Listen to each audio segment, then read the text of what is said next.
Our police have been letting us live in peace, and we want to make sure we don't have any bad actors in there. And sometimes you'll see some horrible things like we witnessed recently, but 99, I say 99.9, but let's go with 99% of them are great, great people.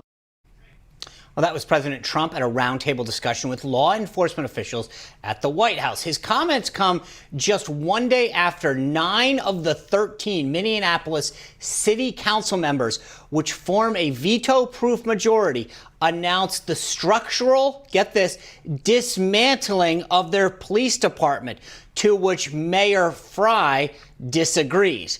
While the death of George Floyd has sparked a national outcry for transformational reform of the police, many of us are wondering what that actually means, and is it a recipe for disaster? Joining us now is the former mayor of Cincinnati and Black Voices for Trump, Ken Blackwell, and co-chairman of Project 21, the national leadership network of Black conservatives, Bishop Counsel Ned. Gentlemen, welcome.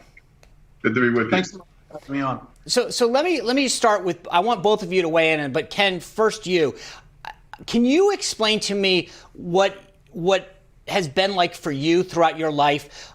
Is this a situation where you get pulled over for driving while black? I mean, I think for a lot of folks in this country, they don't have any idea what goes through the life of an average African American in this country. So what has your experience been?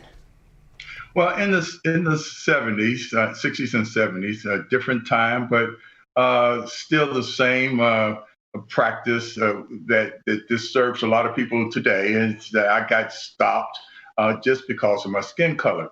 But that just fueled my activity as an elected official, as a city council member, as a mayor, as a neighborhood leader, to work on community-based policing, transparency and of operations, and accountability, and it's worked. Look, as mayor, I led the effort under a consent decree to integrate the command forces of our police department. I've seen that happen across the country as an official with the National League of Cities and the U.S. Conference of Mayors. And so I know that what is happening in cities at the local level are that citizens have in fact spoken out against wrongful use of force because they understand that we've invested a lot of power in police departments to use lethal force. And so transparency and accountability is important, but I agree with the president. You know, you have bad apples, but you can't let those bad apples curse the entire bundle or basket of good police officers. Bishop Counsel, if you were talking to a young black youth right now, what would your advice to them be? I hear over and over again that fathers will say we had to have the talk with our son to tell them. Is this gotten to be worse over the last several years, or is it getting better? Well, I honestly think it's getting better. I had some similar experiences to Ken. You know, I went through this 5-year period in the late 80s, early 90s, where I think I got pulled over like 28 times in this 5-year period and never got one ticket. They just wanted to see who I was, send me on my way, basically. You know, I'm not justifying that, but that's just the way it is. That hasn't happened to me in a very, very long time, that I just got pulled over seemingly for my skin color. But, you know, I think it's important for people to know that there are some police officers out there who have an inherent animosity towards African Americans. You know, I tell my wife, I tell people I know, if you ever get pulled over, put your hands on the dash. Leave your hands visible where people can see them. Let them know that you're not a threat. If you're driving at night, turn your lights on. If your windows are tinted, roll down your windows. Let them see that there's absolutely nothing for them to be afraid of. And then hopefully they'll just go on their way with giving you a warning or without giving you any ticket at all. Can I just real quick follow up, Bishop?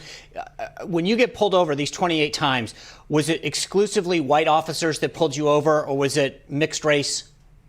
No, it could have been anybody. And I grew up in the. I'm a law enforcement officer in Pennsylvania now, in addition to being the bishop of a church. But at the time, I was living in Washington, D.C., my hometown. And so it could have been any police officer in the D.C. area. Ken, we just spoke to the president of the IACP, and he was talking about all the defunding that's happened in these other programs, which has led to police officers taking on more and more responsibility.